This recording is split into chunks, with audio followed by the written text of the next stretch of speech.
dans cette vidéo dans laquelle nous allons traiter l'exercice suivant. Donc voici l'énoncé. Donc on se donne P un polynôme donc K de x, où K est un corps. Et ce polynôme P, il est de degré n supérieur ou égal à 1.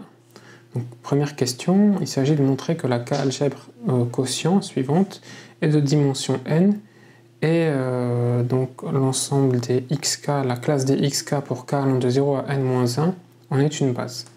Alors allons-y pour cette première question. Donc on va montrer que cette famille est une base, et du coup ça montrera que la K-algèbre quotient est de dimension n.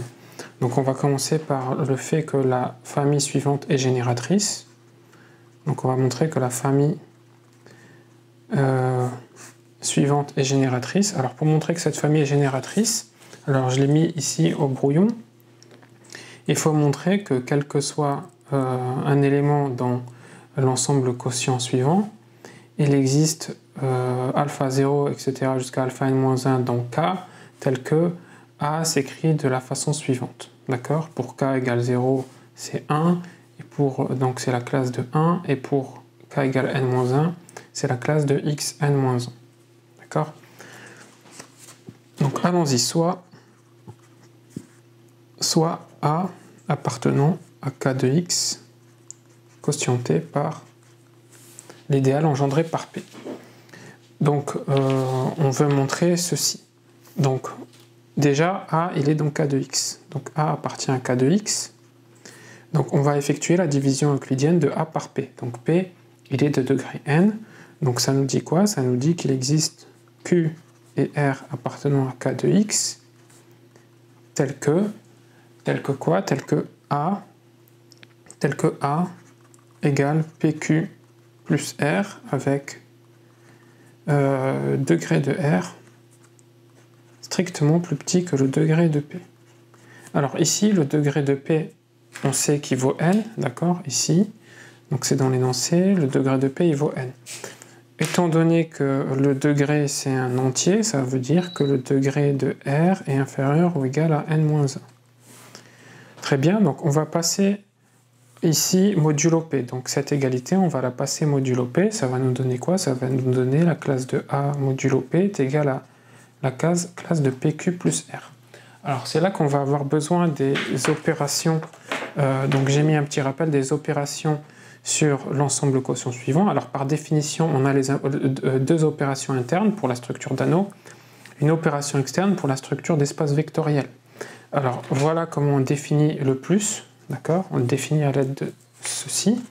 Donc ça veut dire quoi? Donc si on applique la définition de l'addition dans l'ensemble quotient suivant, et bien ça c'est égal à, en passant de là à là, ça fait PQ, donc la classe de PQ plus la classe de R. Ensuite j'utilise la définition de la multiplication dans l'ensemble quotient qui est là, donc je passe de là à là également, donc ça fait la classe de P fois la classe de Q plus R. Alors la classe de P modulo P, bah, ça fait 0. D'accord? Donc en fait ça fait 0, donc tout ça, ça fait 0. Et donc il reste juste la classe de R. Alors R, on a dit qu'il était de degré inférieur ou égal à n-1. Donc on va écrire R, la forme de R. Donc R, donc il existe alpha 0, etc. jusqu'à alpha n-1 appartenant à K, tel que R s'écrit alpha 0 fois 1, on va mettre 1 plus, etc. plus alpha n-1 xn-1. Ça, c'est juste dire que le degré de R est inférieur ou égal à n-1. On va passer à modulo P. Donc, je vais dire que R, la classe de R, c'est alpha 0, 1 plus alpha n-1, xn-1. Tout ça, bah.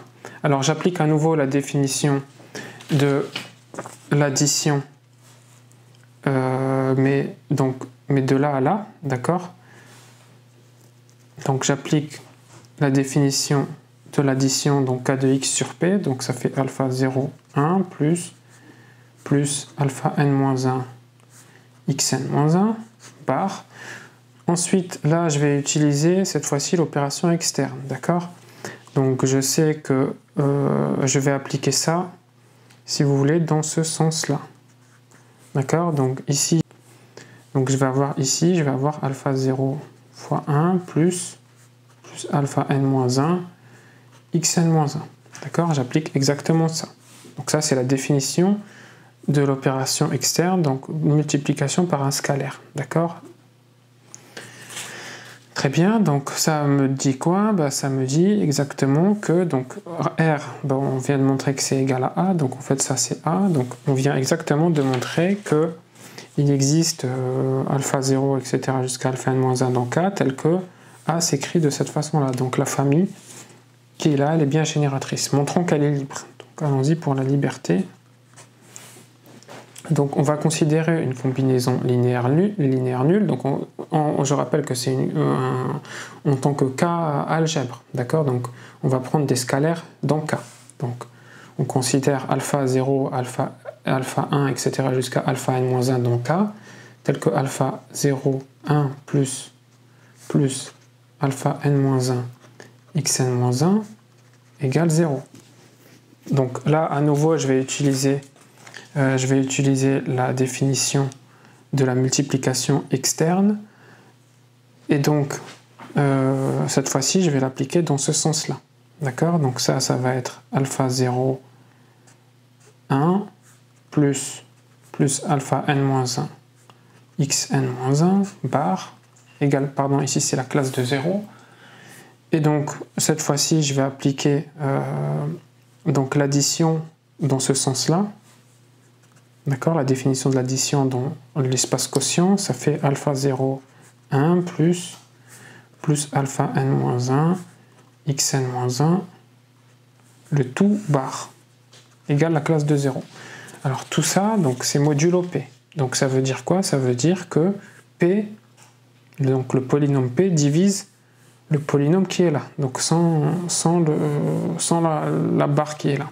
Donc ça veut dire que P divise alpha 0 plus alpha n-1 xn-1, sans les barres. Alors, qu'est-ce qu'on constate? On constate que P, c'est un polynôme de degré n, et ça, c'est un polynôme de degré strictement plus petit. D'accord? Donc c'est un polynôme de degré inférieur ou égal à n-1.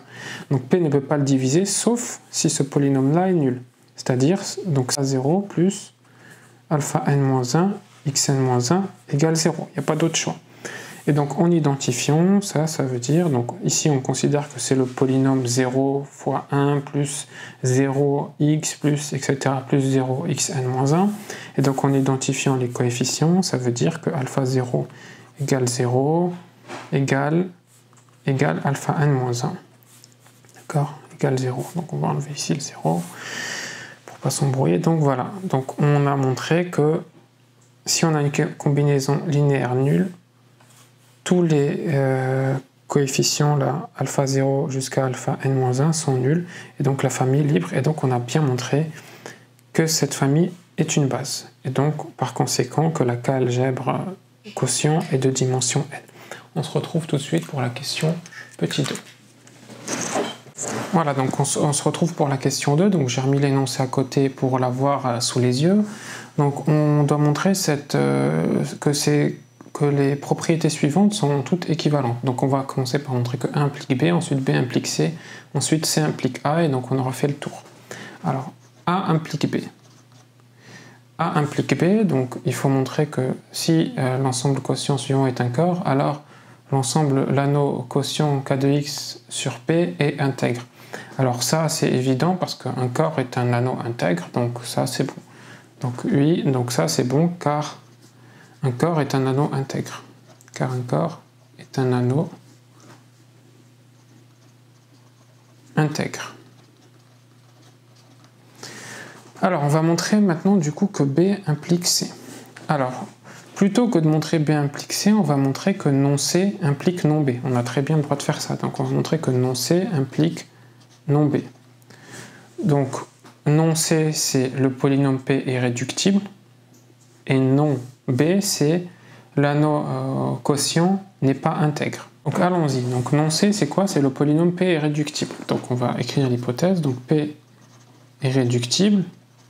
Comment ça peut se traduire? Ça peut se traduire en disant que P s'écrit sous la forme AB avec quoi? Avec le degré de A supérieur ou égal à 1 est strictement plus petit que le degré de P, et degré de B supérieur ou égal à 1 est strictement plus petit que le degré de P.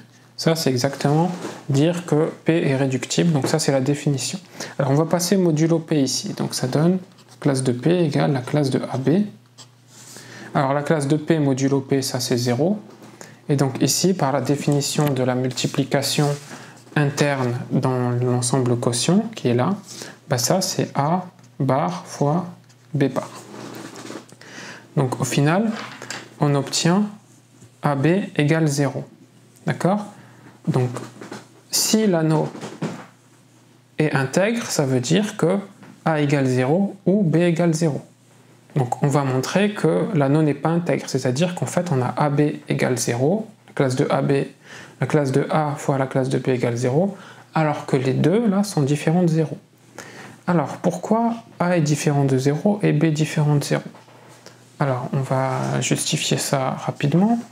Alors, donc, or, A différent de 0 et B différent de 0. B différent de la classe de B différente de la classe de 0. Alors, la classe de A est différente de la classe de 0, c'est exactement dire que P ne divise pas A. Alors, pourquoi P ne divise pas A? P ne divise pas A parce que déjà, premièrement, le degré de P est strictement plus grand que le degré de A. Donc P ne peut pas diviser A sauf si A est nul. Sauf que le degré de A il est supérieur ou égal à 1. Donc A n'est pas nul parce que son degré il est supérieur ou égal à 1. A est nul, je rappelle, si A est nul, son degré c'est moins l'infini. D'accord? Donc si le degré de A est supérieur ou égal à 1, A n'est pas nul. Donc P ne divise pas A et donc la classe de A est différente de la classe de 0. Le même raisonnement s'applique pour B. D'accord? P ne divise pas B parce que le degré de P est strictement plus grand que le degré de B, donc P ne peut pas diviser B sauf si B est nul, mais B n'est pas nul parce que son degré est supérieur ou égal à 1. Très bien, donc on a donc forcément l'anneau K de X quotienté par l'idéal engendré par P n'est pas intègre parce qu'on a AB égale 0 avec A différent de 0 et B différent de 0. Il nous reste la dernière implication, donc il nous reste à montrer que C implique A. C implique A, donc le polynôme P est irréductible, et on veut montrer que l'anneau quotient ici est en fait un corps. Donc pour faire ça, il faut montrer que chaque élément non nul est inversible. Donc soit bien évidemment dans cet ensemble-là, donc soit un élément, donc soit A appartenant à l'ensemble quotient non nul, d'accord? Donc A est différent de 0, et donc on doit montrer que cet élément, donc la classe de A là, est inversible, d'accord?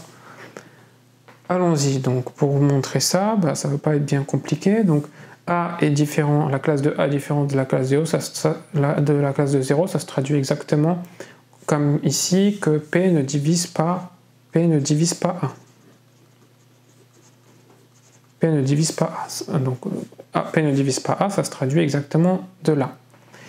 P ne divise pas A, et en plus P est irréductible. P est irréductible. Donc ça, c'est par un résultat de cours, ça implique directement que le PGCD de P et A égale 1. Très bien, donc dans les polynômes, en fait, irréductible joue le rôle de nombre premier, en fait. On peut retenir ça de cette façon-là. Ok, donc ça nous dit quoi? Donc là, on va utiliser le théorème de Bézout. Donc il existe U et V appartenant à K de X, tel que PU plus AV égale 1. Donc je passe au modulo P, ça donne PU plus AV égale 1, barre. Donc j'utilise à nouveau les propriétés, donc la définition des opérations internes. Donc ça me donne PU plus AV égale 1. Alors ici, la classe de P, donc ça fait la classe de P fois la classe de U. La classe de P modulo P c'est 0, donc en fait tout ça, ça va être la classe de 0, donc il reste la classe de A fois la classe de V égale 1, et donc en fait ça nous dit exactement que A est inversible, donc la classe de A est inversible, d'inverse V ici Et donc, on a montré notre série d'implications. Et donc, l'exercice est terminé.